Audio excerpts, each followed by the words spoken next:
ഇന്നല്ലദീന ഫത്തനുൽ മുഅ്മിനീന വൽ മുഅ്മിനാത്ത്, മുഅ്മിനീങ്ങളെ പീഡിപ്പിച്ച ആളുകൾ. ഫത്തന എന്ന് പറഞ്ഞാൽ ഫിത്ന എന്നുള്ള വാക്കിൻ്റെ അർത്ഥം പല അർത്ഥങ്ങളുണ്ട്. അതിൻ്റെ അടിസ്ഥാനം പരീക്ഷണം എന്നതാണ്.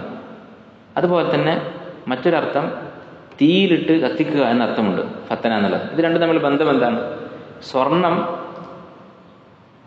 നല്ല ക്വാളിറ്റി ഉള്ളതാണോ എന്ന് അറിയാൻ വേണ്ടി എന്ത് ചെയ്യും? തീയിലിട്ട് കത്തിച്ച് നോക്കും. അതിലെ മാലിന്യങ്ങളുണ്ടെങ്കിൽ ഉരുകിപ്പോകും. അപ്പോൾ ആ സ്വർണത്തെ പരീക്ഷിക്കുകയാണ് തീയിലിട്ട് കത്തിച്ചുകൊണ്ട്. ഈ അർത്ഥത്തിൽ ഇങ്ങനെ ചെയ്യുന്ന ഒരു സമ്പ്രദായം ഉള്ളത് കൊണ്ട് തീയിലിട്ട് കത്തിക്കുന്നതിന് പൊതുവെ ഫിത്ന എന്നുള്ള വാക്ക് ഉപയോഗിക്കും. ഇവിടെ ആ അർത്ഥത്തിലാണ് വാക്ക് ഉപയോഗിച്ചിരിക്കുന്നത്. ഇന്നല്ലദീന ഫത്തനുൽ മുഅ്മിനീൻ, മുഅ്മിനീങ്ങളെ തീ കൊണ്ട് ശിക്ഷിച്ചുകൊണ്ടിരിക്കുന്ന ആളുകൾ, അഥവാ ഈ പറഞ്ഞ അസ്ഹാബുൽ ഉഖ്ദൂദ്, അവരുടെ കാര്യം അല്ലാഹു പറയുകയാണ്. സുമ്മ ലം യതൂബു, എന്നിട്ട് തൗബ ചെയ്യാതെ അവർ മരിച്ചു പോവുകയാണെങ്കിൽ ഫലഹും അദാബു ജഹന്നം, അവർക്ക് ജഹന്നമിന്റെ ശിക്ഷയുണ്ട്, നരകമുണ്ട്. വലഹും അദാബുൽ ഹരീഖ്, കത്തിച്ച് കളയുന്ന ശിക്ഷയുണ്ട്. അവരുടെ പ്രവൃത്തിക്കനുസരിച്ച ശിക്ഷയാണ് അല്ലാഹു പറയുന്നത്. നരകം കത്തിക്കുന്നതാണെന്ന് പ്രത്യേകം പറയേണ്ട ആവശ്യമില്ല. പക്ഷെ പ്രത്യേകം എടുത്തു പറയാൻ കാരണം എന്താണ്? അവരിവിടെ കത്തിക്കുകയാണ് ചെയ്തുകൊണ്ടിരിക്കുന്നത്. നിങ്ങൾ ആലോചിച്ച് നോക്കൂ, ഇതിൽ വളരെ അത്ഭുതകരമായൊരു കാര്യം. സുമ്മ ലം യതൂബു, മുഅ്മിനീങ്ങളെ തീയിലിട്ട് കത്തിക്കുകയും എന്നിട്ട് തൗബ ചെയ്യാതെ മരിച്ചു പോവുകയും ചെയ്യുന്നവർ എന്നാണ് പറയുന്നത്. ഇമാം ഹസൻ ബസീർ റഹിമഹുല്ലാഹ്, താബിഈയായ വലിയ മഹാൻ, അദ്ദേഹം പറഞ്ഞത് കാണാം. മാ അഅജബ ഹാദൽ കറം, എന്ത് അത്ഭുതമാണ് അള്ളാഹുവിൻ്റെ ഈ ഔദാര്യം. യഖ്തുലൂന ഔലിയാഅഹു, അവൻ്റെ ഔലിയാക്കളെ അവർ കൊന്നുകൊണ്ടിരിക്കുകയാണ്. വഹുവ യദ്ഉഹും ഇല തൗബത്തി വൽ മഗ്ഫിറ, അള്ളാഹു അവരെ തൗബയിലേക്ക് ക്ഷണിക്കുകയാണ്. തൗബ ചെയ്യാതെ മരിച്ചാൽ ശിക്ഷിക്കുന്നാണല്ലോ പറയുന്നത്. അതിൻ്റെ അർത്ഥം തൗബ ചെയ്തോളൂ എന്നാണല്ലോ. അപ്പോൾ അള്ളാഹുവിൻ്റെ ഔലിയാക്കളെ, അള്ളാഹുവിന് വേണ്ടപ്പെട്ടവരെ തീയിലിട്ട് കൊന്നുകൊണ്ടിരിക്കുന്ന ആളുകളെ അള്ളാഹു തൗബ ചെയ്യാൻ ക്ഷണിക്കുകയാണ്. ഇത് അത്രമാത്രം വലിയ കാരുണ്യമാണ്, അള്ളാഹുവിൻ്റെ ഔദാര്യമാണ്.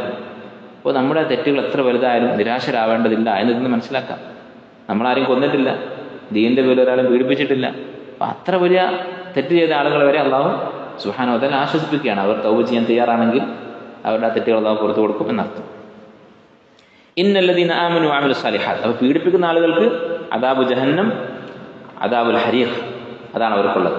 ഇപ്പുറത്ത് ഈ പീഡിപ്പിക്കപ്പെടുന്ന ഈ കുഴിയിൽ കിടക്കുന്ന ആളുകളോ, ഇന്നല്ലദീന ആമനു വഅമിലു സ്സാലിഹാത്ത്, അവർക്ക് എന്താണുള്ളത്? ലഹും ജന്നാത്തുൻ തജ്രി മിൻ തഹ്തിഹൽ അൻഹാർ, അവർക്ക് സ്വർഗ്ഗമാണ്, താഴ്ഭാഗത്തോട് കൂടി അരുവികൾ ഒഴുകുന്ന സ്വർഗ്ഗമാണ് അവർക്കുള്ളത്. ദാലിക്കൽ ഫൗസുൽ കബീർ, അതാണ് യഥാർത്ഥ വിജയം. അപ്പോൾ ഈ ആഖിബത്ത് ഇപ്പോൾ കൺമുന്നിൽ കാണുന്നത്, ഒരാൾ തീ കത്തിക്കുന്നു, മറ്റേയാൾ ആ കുഴിയിൽ കിടന്ന് മരിക്കുന്നു. പക്ഷെ ഇതിൻ്റെ ശേഷം വരാനുള്ളത് എന്താണ്? ഇവന് അറ്റമില്ലാത്ത തീയാണ് കിട്ടാനുള്ളത്. ഈ കത്തിച്ചവന്, അത് കിടക്കുന്നവനോ ജന്നാത്തുൻ തജ്രി മിൻ തഹ്തിഹൽ അൻഹാർ. അപ്പോൾ നമ്മുടെ ഓരോ അനുഭവങ്ങളും ഇതുപോലെ ആഖിറവുമായി ബന്ധിപ്പിച്ചാൽ നമ്മുടെ വിഷമങ്ങളൊക്കെ മാറും. നമ്മൾ അനുഭവിക്കുന്ന പ്രയാസങ്ങൾ, അല്ലെങ്കിൽ നമ്മുടെ വീട് ഞെരുങ്ങിയതാണ്, അതിൽ നമ്മൾ ക്ഷമിച്ച് പലിശക്കും മറ്റ് ഹറാമായ വഴികൾക്കും പോവാതെ, ഹറാമായ ഇടപാടുകൾ ചെയ്യാതെ ഉള്ള സൗകര്യത്തിൽ ജീവിച്ചാൽ പിന്നെ കിട്ടാനുള്ളത് സ്വർഗത്തിലെ വിശാലമായ വീടുകളാണ്. അതുപോലെ നമ്മുടെ മറ്റെന്ത് കാര്യങ്ങളാണെങ്കിലും, നമുക്ക് എന്തൊക്കെ പ്രതിസന്ധികളുണ്ടോ അതിൻ്റെയൊക്കെ ഫലം നമ്മൾ ക്ഷമിക്കുകയാണെങ്കിൽ ആഖിറത്തിൽ എന്തായിരിക്കുമെന്ന് ഓർത്താൽ എല്ലാ പ്രയാസങ്ങളും മാറും. തീയിൽ ഇങ്ങനെ പീഡിപ്പിക്കപ്പെടുന്ന, കൊല്ലപ്പെടുന്ന ആളുകൾക്ക് അള്ളാഹു ഇങ്ങനെ ആശ്വാസവാക്ക് പറഞ്ഞിട്ടുണ്ടെങ്കിൽ നമ്മുടെ പ്രയാസങ്ങളും പ്രതിസന്ധികളൊക്കെ വളരെ നിസ്സാരമാണ്.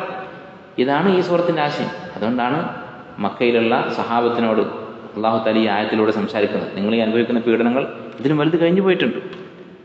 അപ്പം അങ്ങനെ സഹാബത്തിനോട് പറഞ്ഞെങ്കിൽ നമ്മൾ ഈ വാക്ക് കേൾക്കാൻ എത്രയോ അർഹരാണ്. നമ്മൾ പറയുന്ന ചെറിയ ചെറിയ പരാതികളൊക്കെ, ഒരാൾ നമ്മളെ നോക്കി ദേഷ്യത്തിലൊന്ന് നോക്കി, അല്ലെങ്കിൽ എന്തെങ്കിലും ഒരു കമൻറ്റ് പറഞ്ഞു, അല്ലെങ്കിൽ എന്തെങ്കിലും പരിഹാസത്തിൻ്റെ ഒരു വാക്ക് പറഞ്ഞു, ഇതൊക്കെ എത്രയോ നിസ്സാരമാണ്. അള്ളാഹുവിൻ്റെ ദീനിന് വേണ്ടി നമ്മളൊന്നും സഹിച്ചിട്ടില്ല. അതാണ് ഈ സൂറത്തിൻ്റെ ആശയം. ഇൻഷാ അല്ലാഹ് അടുത്ത ആയത്തിൽ നമുക്ക് അടുത്ത ദിവസം പൂർത്തിയാക്കാം. അള്ളാഹു സുബ്ഹാനഹു വ തആല അവൻ്റെ ദീനിൽ ഉറച്ചു നിൽക്കാനുള്ള തൗഫീഖ്, സബാത്ത് നൽകി നമ്മെ അനുഗ്രഹിക്കുമാറാകട്ടെ. സുബ്ഹാനക അല്ലാഹുമ്മ വബിഹംദിക അശ്ഹദു അൻ ലാ ഇലാഹ ഇല്ല അൻത അസ്തഗ്ഫിറുക.